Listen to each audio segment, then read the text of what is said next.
Class 11th physics का most important topic है आपके पास dimension of a physical quantity. अब डायमेंशन ऑफ फिजिकल क्वांटिटीज क्या है कि हमारे पास जितनी भी ड्राइव क्वांटिटीज हैं उन ड्राइव क्वांटिटीज को हम जो 7 बेसिक फंडामेंटल क्वांटिटीज हैं उनके टर्म्स में एक्सप्रेस कर सकते हैं। क्लियर?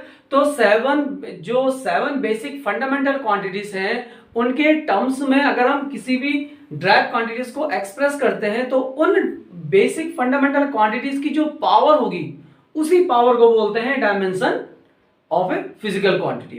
क्लियर? अब बात करते हैं कि हमारे पास बेसिक जो फंड आपके पास क्वांटिटीज हैं वो क्या है। तो हमारे पास जो बेसिक क्वांटिटीज हैं उसमें नंबर 1 आता है आपके पास लेंथ। क्लियर? तो लेंथ में आपके पास डायमेंशन ऑफ लेंथ को हम लिखते हैं आपके पास एल सिंबल से। क्लियर? और इसको हम ऐसे स्क्वायर ब्रैकेट में क्लोज कर देते हैं। सेकंड है आपके पास डायमेंशन ऑफ मास को हम रिप्रेजेंट करते हैं कैपिटल एम। वैसे ही डायमेंशन ऑफ टाइम को हम रिप्रेजेंट करेंगे टी। फोर्थ आ जाएगा आपके पास डायमेंशन ऑफ इलेक्ट्रिक करंट। तो इलेक्ट्रिक करंट का आ जाएगा एम्पियर यानी कैपिटल ए। ठीक है? नेक्स्ट आ जाएगा आपके पास टेम्परेचर का होता है आपके पास सिंबल के। फिर नेक्स्ट है आपके पास ल्यूमिनियस इंटेंसिटी और इसको हम लिखते हैं आपके पास कैंडिला सी डी। लास्ट है आपके पास अमाउंट ऑफ सबिस्टेंस यानी dimension of amount of substance और इसका होता है आपके पास मोल। क्लियर? तो ये हमारे पास क्या हो गया 7 फंडामेंटल क्वांटिटीज हो गई। क्लियर? तो जो 7 फंडामेंटल क्वांटिटीज है उनकी डायमेंशन क्या हो जाएगी, डायमेंशन ऑफ लेंथ की एल, डायमेंशन ऑफ मास की capital M, dimension of time की कैपिटल टी और डायमेंशन ऑफ इलेक्ट्रिक करंट की ए यानी एम्पियर, डायमेंशन ऑफ टेम्परेचर का kelvin K and dimension of luminous intensity C D candela and dimension of amount of substance MOL short mole. Clear? अब जो हमारे पास drive quantities की बात करें तो जैसे अगर हम डायमेंशन निकालते हैं डायमेंशन ऑफ वेलोसिटी। ठीक है? तो अगर हम वेलोसिटी की डायमेंशन निकालें तो वेलोसिटी का फॉर्मूला होता है आपका डिस्प्लेसमेंट ओवर टाइम। क्लियर? अब जो डिस्प्लेसमेंट है वो क्या है आपके पास, किस में मेजर करेंगे, लेंथ में। तो लेंथ के लिए क्या यूज करते हैं हम एल। क्लियर? और टाइम के लिए क्या आता है आपके पास टी। क्लियर हो गया? और इसको अगर हम ऊपर ले जाएं तो टी को तो LT-1। क्लियर? तो ये जो आपने LT-1 लिखा है ये है आपके पास डायमेंशनल फॉर्मूला ऑफ वेलोसिटी। इस टर्म्स को हम बोलेंगे हम dimensional formula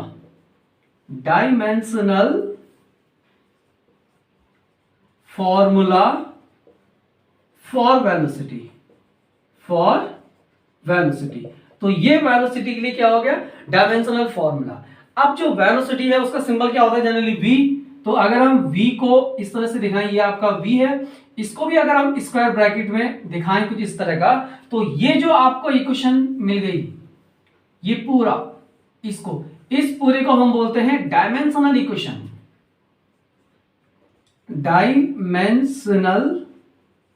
equation. Clear? Square bracket में जो LT-1 लिखा है इस टर्म्स को बोलेंगे हम डायमेंशनल फॉर वेलोसिटी, यानी ये वेलोसिटी का डायमेंशन हो गया। और इस पूरी इक्वेशन को अगर हम देखें तो इस पूरी इक्वेशन को बोलते हैं डायमेंशनल इक्वेशन। क्लियर? अब अगर हम बात करते हैं कि डायमेंशन ऑफ वेलोसिटी जो है, तो डायमेंशन ऑफ वेलोसिटी क्या है आपके पास LT-1।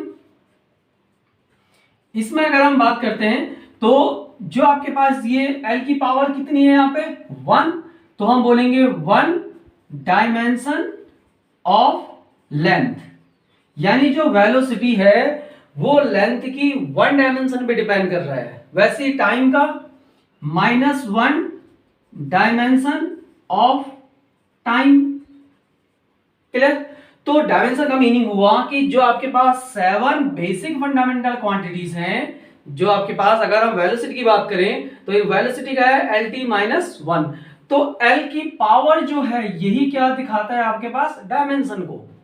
तो यानी जो वेलोसिटी है वो लेंथ की 1 डायमेंशन पे डिपेंड कर रहा है, टाइम की -1 पे डिपेंड कर रहा है। क्लियर? तो किसी भी फिजिकल क्वांटिटीज की डायमेंशन क्या होती है कि जो 7 बेसिक फंडामेंटल क्वांटिटीज हैं उनकी पावर में जो आप एक्सप्रेस करते हो, यानी जो नंबर्स को आप रिप्रेजेंट कर रहे हो पावर में, उसी को बोलते हैं डायमेंशन। क्लियर? अभी जो डायमेंशन ऑफ वेलोसिटी है, इस वेलोसिटी में आपके पास मास नहीं है, तो मास नहीं है तो उसको हम इस तरह से भी एक्सप्रेस कर सकते हैं, m की पावर 0, l की पावर 1 एंड t की पावर -1। क्लियर? तो यहां पर जो मास हो जाएगा उसके लिए आ जाएगा 0 डायमेंशन ऑफ मास, यानी जो वेलोसिटी है वो मास की 0 डायमेंशन पर डिपेंड कर रही है, यानी जो मास है उस केस में उसकी डायमेंशन कितनी है, 0। क्लियर? तो किसी भी फिजिकल क्वांटिटीज की जो डायमेंशन होती है बेसिकली जो आपके पास MLT यानी जो 7 है, इनकी जो पावर होगी वही पावर उस फिजिकल क्वांटिटीज की डायमेंशन को रिप्रेजेंट करती है। क्लियर? और जो आपके पास इस तरह से एक्सप्रेशन लिखा है LT-1, इसको बोलते हैं डायमेंशनल फॉर्मूला। ये हो गया आपके पास डायमेंशनल फॉर्मूला, और इस पूरी इक्वेशन को, क्लियर, इस पूरी इक्वेशन को बोलते हैं डायमेंशनल इक्वेशन। किसके लिए हो जाएगी, वेलोसिटी के लिए। क्लियर हो गया?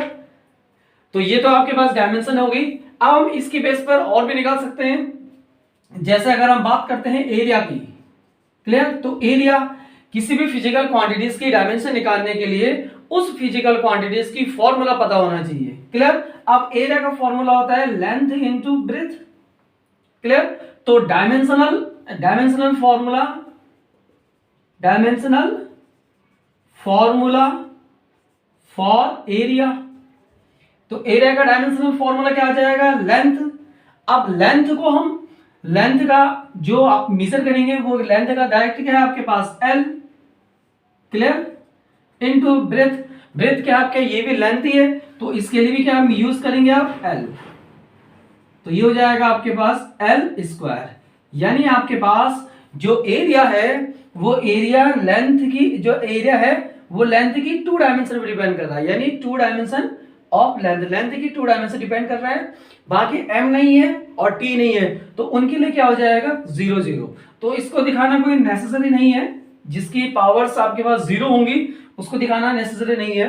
क्लियर? सिर्फ आप उसी को दिखा सकते हैं जो आपके पास उस टर्म्स में या उस एक्सप्रेशन में हो। क्लियर हो गया? ऐसे अगर हम और डायमेंशन निकालें, ठीक है, तो ये आपके पास वेलोसिटी का हो गया और एरिया का। अगर हम बात करते हैं और डायमेंशन आपके पास, जैसे वॉल्यूम है आपके पास, वॉल्यूम। अब वॉल्यूम का फॉर्मूला होता है L into B into H. Clear? तो इसका डायमेंशनल फॉर्मूला क्या हो जाएगा, L इंटू बी। तो ये क्या है, ये भी लेंथ, तो L। ब्रेथ, ये भी लेंथ ही है, L। और हाइट, इसको भी आप किससे मेजर करेंगे, लेंथ में, तो ये हो जाएगा L की पावर 3। क्लियर? तो ये वॉल्यूम की क्या होगी, डायमेंशन। क्लियर हो गया? अब ऐसे अगर हम निकालें आपके पास स्पीड की, तो speed equal to distance over time. Clear?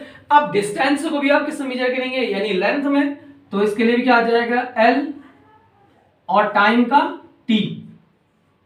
तो इसको आप लिख सकते हैं LT-1। इसका मीनिंग हुआ कि स्पीड और जो आपने पहले निकाली वेलोसिटी, दोनों की डायमेंशन सेम होती है, LT-1। क्लियर? अब इसके बेस पर और निकालें आपके पास एक्सेलरेशन। तो acceleration equal to change of velocity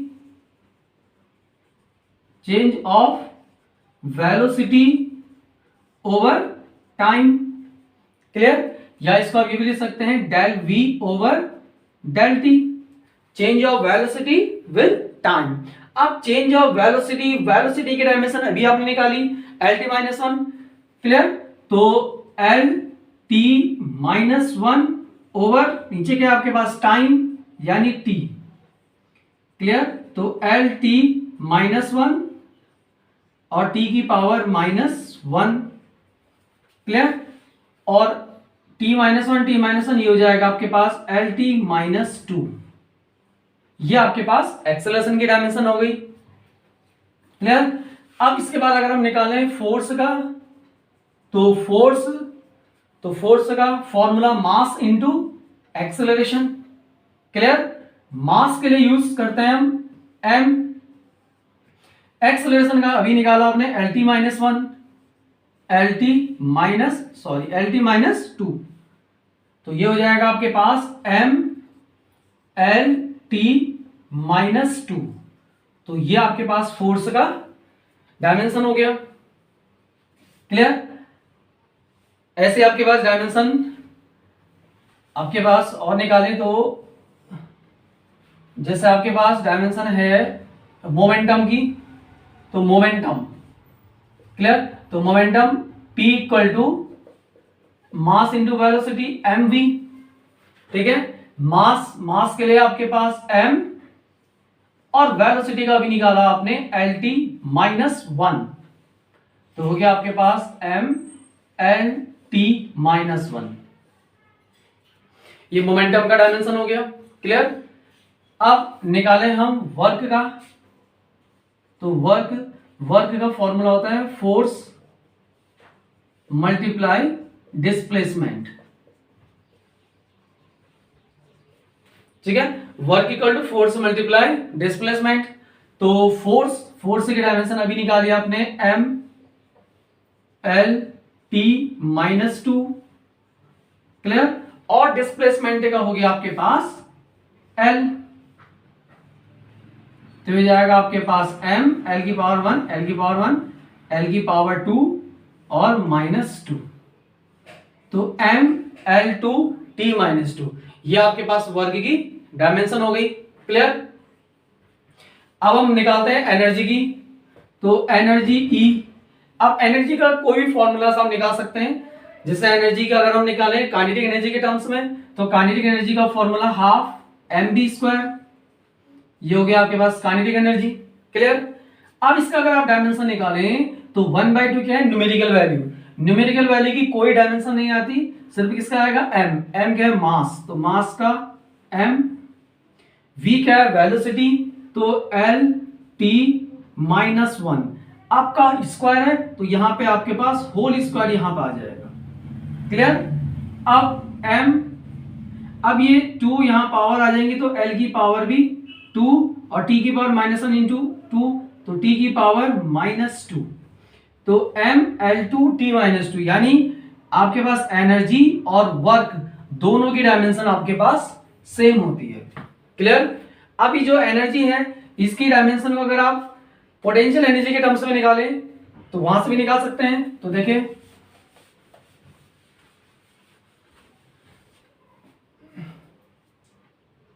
clear? तो पोटेंशियल एनर्जी का फॉर्मूला होता है आपके पास mgh। क्लियर?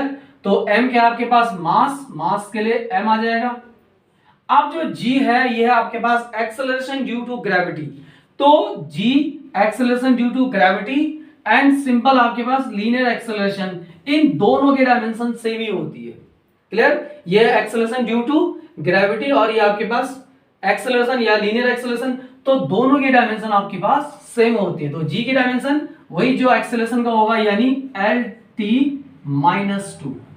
ठीक हो गया? h क्या है? हाइट। तो हाइट के लिए हम यूज करेंगे l। तो आपके पास m l की पावर वन, l की पावर वन, l की पावर टू एंड t की पावर माइनस टू। तो ये आपके पास क्या आ गया?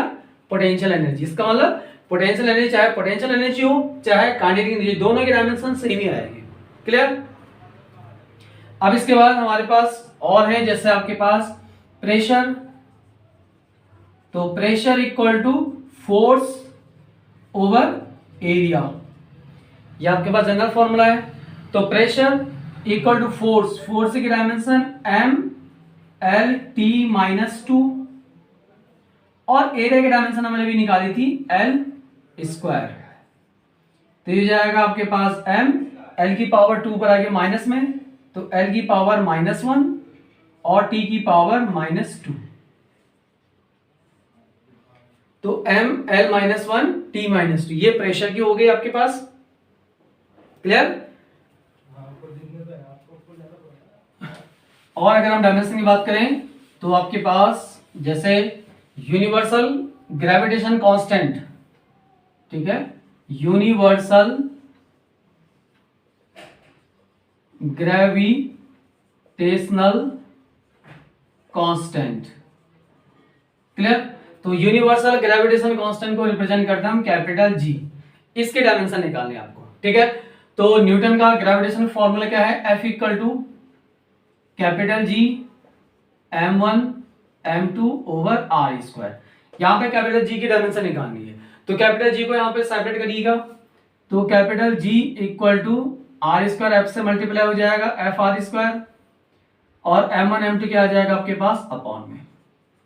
क्लियर? अब आप इसकी डायमेंशन निकाल सकते हैं।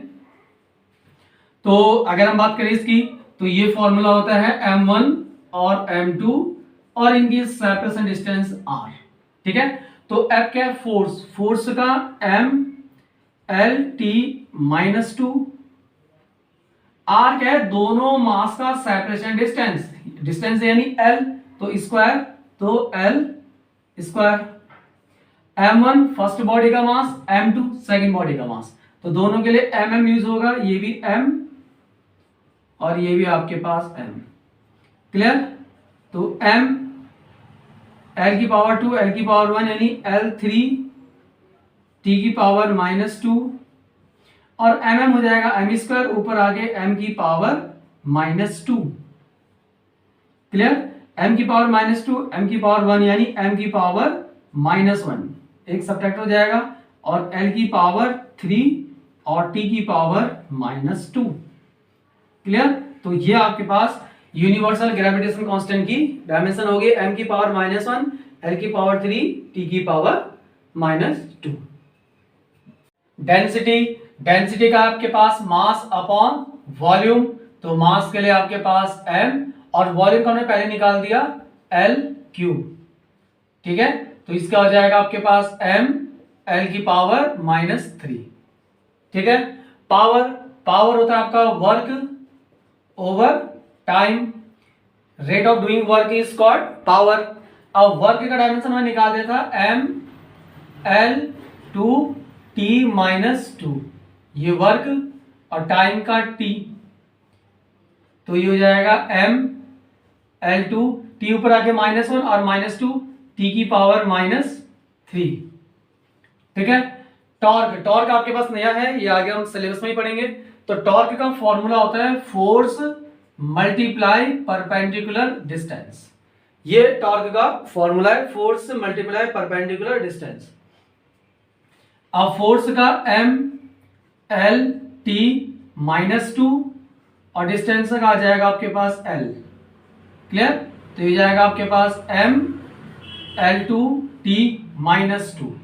तो आप देख रहे हैं कि टॉर्क की डायमेंशन ml2 t -2, यही डायमेंशन वर्क की भी होती है ml2 t -2, और यही डायमेंशन आपके पास एनर्जी की भी होती है। क्लियर?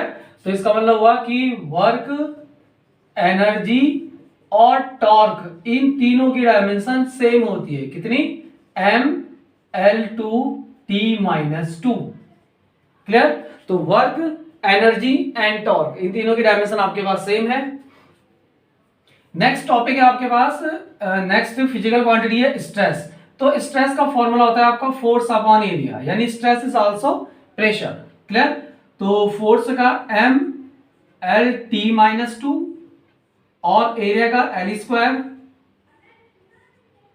तो m l की पावर ऊपर आगे l t -1 और t की पावर -2।